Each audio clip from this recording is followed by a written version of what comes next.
अस्सलाम वालेकुम। So guys, यकीनन आज के दौर में जो भी इंसान सेविंग अकाउंट खुलवाना चाहता है और अपनी इन्वेस्टमेंट को इन्वेस्ट करना चाहता है बैंक के अंदर, तो उसकी जो सबसे बड़ी मेन प्रायोरिटी या ज़रूरी चीज़ वो यही होती है कि वो ये जानना चाहता है कि वो किस बैंक में इन्वेस्ट करे या किस बैंक के किस अकाउंट में इन्वेस्टमेंट करे जहाँ पे उसको सबसे ज़्यादा मुनाफा दिया जाए। तो आज की वीडियो इस बारे ही है।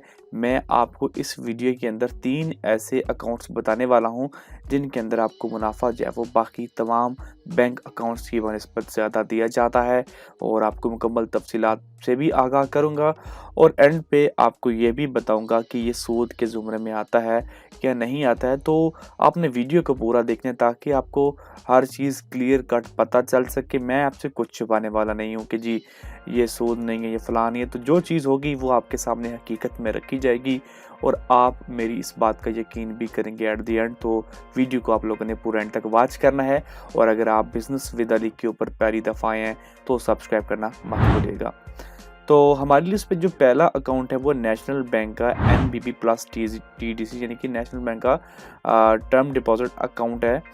और अगर इसकी मैं प्रोडक्ट डिटेल के अंदर जाऊं तो इसके अंदर आपको जब एक टर्म डिपॉजिट सर्टिफिकेट है जिसके अंदर आप तकरीबन 10 साल तक के लिए इन्वेस्टमेंट कर सकते हैं। रनिंग फाइनेंस आपको मिल सकता है 90%, यानी कि आप जो इन्वेस्टमेंट करते हैं उसके अगेंस्ट यहाँ से आप लोग लोन भी ले सकते हैं। प्रॉफिट जो आपको मिलेगा वो मैच्योरिटी पे मिलेगा। तो इस अकाउंट का सिर्फ यही एक दिक्कत है, मसला है। अदरवाइज इस अकाउंट पे जो प्रॉफिट मिलता है उसको कोई भी बैंक इसके नज़दीक भी नहीं है। एक तो होता है ना कि थोड़ा बहुत फ़र्क है, तो कोई भी बैंक इसके नज़दीक भी नहीं आ सका। अट्रैक्टिव प्रॉफिट रेट है जो कि मैं आपको आगे चल के बताऊंगा। पर्पस क्या हो सकता है? फॉर दोज हो high net worth individuals and corporate, जो भी हैं वो जो इनके पास अच्छे खासे पैसे हैं वो इसके अंदर जब इन्वेस्टमेंट कर सकते हैं। कोई भी बंदा इंडिविजुअल हो, गवर्नमेंट का हो, किसी एजुकेशनल इंस्टीट्यूट का हो, कोई प्रॉपर्टी शिप वाला हो, कोई भी हो, वो इसके अंदर इन्वेस्टमेंट कर सकता है। तो यहाँ पे अगर हम लोग एग्जिस्टिंग रेट्स के ऊपर आ जाएं तो यहाँ पे ज़रा आप मुलाहिज़ा करें तो यहाँ पे सबसे पहला जो खाना है वो यहाँ पे पीरियड लिखा हुआ है 1 से 10 साल के लिए, और यहाँ पे लिखा हुआ है जी आपकी इन्वेस्टमेंट के हिसाब से प्रॉफिट लिखा हुआ है। यानी कि अगर आप 1 रुपये से लेके 5 लाख रुपए तक की इन्वेस्टमेंट करते हैं तो उसके ऊपर आपको इतना बिल तरतीब मुनाफा दिया जाएगा। और आप नोटिस कीजिए यहाँ पे 31% तक का आपको मुनाफा देखने को मिलता है। यानी कि अगर आप 10 साल के लिए इसके अंदर इस अकाउंट के अंदर इन्वेस्टमेंट करते हैं तो पहले साल आपको 13% मिलेगा, दूसरे साल भी 13%, इसके बाद तीसरे साल 16%, चौथे साल 16%, पाँचवें साल 17%, छठे साल 20%, और उसके बाद 7वें साल 22%, 8वें साल 25%, और 9वें साल 28%, और 10वें साल आपको 31.80%, यानी कि 1 लाख पर आपको 10वें साल जो है वो 31,800 रुपये मुनाफा होगा। ये आपका मुनाफा बढ़ भी सकता है, लेकिन वो अमाउंट बनती है 1000 मिलियन, यानी उस पे जाके आपको 32% मिलता है। तो इसमें कुछ ज़्यादा इजाफा नहीं होता, लेकिन यहाँ पे मिनिमम इन्वेस्टमेंट के ऊपर भी आपको यहाँ पे अच्छा खासा मुनाफा देखने को मिलता है, और इतना मुनाफा कोई भी और बैंक आपको यहाँ पे नहीं देता है। तो अगर आप इन्वेस्टमेंट करने जा रहे हैं और आपको मुनाफा हर माह नहीं चाहिए, आप सब्र कर सकते हैं, तो मेरे ख्याल में ये one of the best account आपके लिए हो सकता है जिसके अंदर आपको एक अच्छा रिटर्न देखने को मिलेगा। आगे हम बढ़ते हैं जी। उसके बाद हमारी लिस्ट पे जो दूसरा अकाउंट है उसका नाम है HBL का एडवांटेज प्लस अकाउंट। ये भी एक अच्छा खासा अकाउंट है। HBL के एडवांटेज के अंदर 2 अकाउंट्स है, एक एडवांटेज प्लस है और एक एडवांटेज सादा होता है। तो दोनों में सिर्फ फ़र्क इतना ही है कि एक के अंदर आपको मेच्योरिटी में प्रॉफिट दिया जाता है और दूसरे के अंदर आप मंथली प्रॉफिट विड्रा कर सकते हैं। जिनको नहीं पता कि मेच्योरिटी क्या होता है, मेच्योरिटी में मीन ये होता है कि 5 साल के लिए आपने इन्वेस्टमेंट किया है तो आपको जो प्रॉफिट मिलेगा वो 5 साल बाद ही मिलेगा। तो मेच्योरिटी में आपको इंतज़ार ज़्यादा करना पड़ता है और मंथली पे आपको हर मंथ मुनाफा दे दिया जाता है। और जो मेन चीज़ होती है वो होता है कि प्रॉफिट आपको मेच्योरिटी पे ज़्यादा मिलता है और मंथली पे कम मिलता है। इसकी अगर फीचर्स की बात करें HBL के एडवांटेज की, तो यहाँ पे आप लोग जब एक टर्म डिपॉजिट अकाउंट है, आप लोग जब वो करंट और सेविंग दोनों अकाउंट होल्डर्स वाले इसको ओपन करवा सकते हैं। प्रॉफिट आपको मंथली मिलेगा इसके अंदर। इसमें मेच्योरिटी वाला है, लेकिन मैं मेच्योरिटी वाले की बात कर रहा हूँ। दोनों के फीचर सेम ही है। आप लोग 1 साल से लेके 10 साल के लिए इसके अंदर इन्वेस्टमेंट कर सकते हैं। 25,000 रुपये की इन्वेस्टमेंट से आप इस अकाउंट को ओपन करवा सकते हैं। तो अगर आप लोगों ने अप्लाई करना है तो इसके लिए आपके पास जो मिनिमम 25,000 रुपये होने चाहिए। आपके पास एचबीएल का अकाउंट होना चाहिए, ज़ाहिर बात है। और न्यू बैंक कस्टमर के लिए आपको एक अकाउंट ओपन करवाना होगा, तभी आप लोग इसके अंदर जो है वो एनरोलमेंट कर सकते हैं। अब हम इसके प्रॉफिट रेट की बात करते हैं।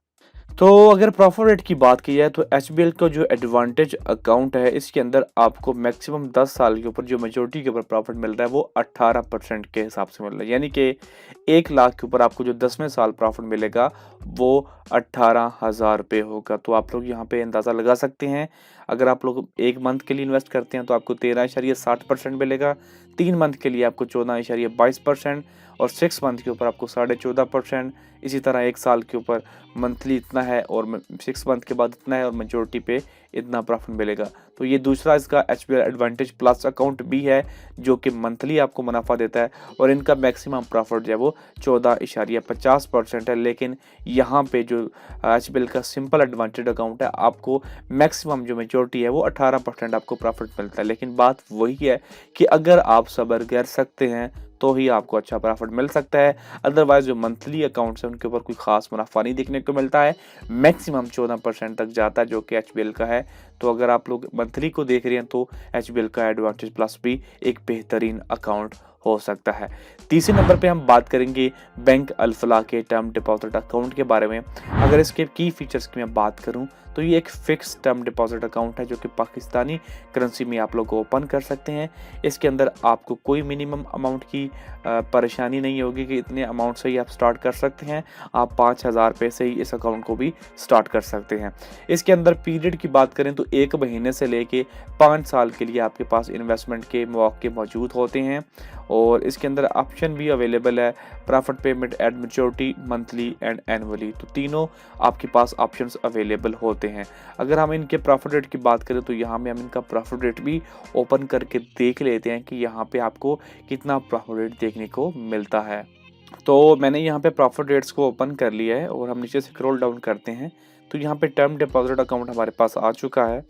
तो आप लोग देख सकते हैं, अगर आप मंथली प्रॉफिट लेते हैं इसके अंदर तो आपको मैक्सिमम 13.55% तक का प्रॉफिट ही देखने को मिलता है। और अगर आपकी अमाउंट 1 मिलियन से ऊपर चली जाती है, जो कि कोई बड़ी बात नहीं है, क्योंकि अगर आप इन्वेस्टमेंट करने जा रहे हैं तो 1-2 लाख पे तो आपको कुछ नहीं मिलेगा। और आपको पता है कि आज जाते वक्त के अंदर 1-2 लाख रुपया कोई बड़ी अमाउंट नहीं समझी जाती है।